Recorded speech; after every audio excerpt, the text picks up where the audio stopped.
Good morning. I'd like to check out room 502. Good morning, sir. Thank you for staying with us. Since you are one of the valuable VIP guests, we truly appreciate you. May I confirm your room number, please? The room number is 502. Room 502 confirmed. Your account is settled.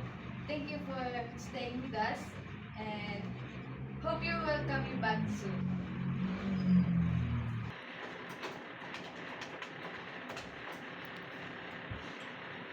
Housekeeping must be informed that room 502 is now vacant but ready. The VIP guest has checked out.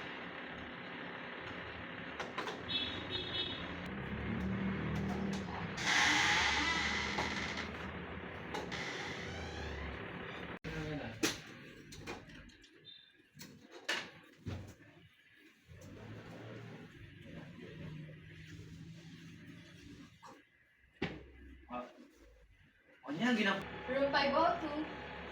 The room is being cleaned and inspected. The status now is vacant and clean. Thank you.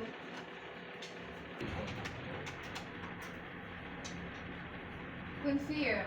The room 502 is now vacant and clean and ready for the next guest.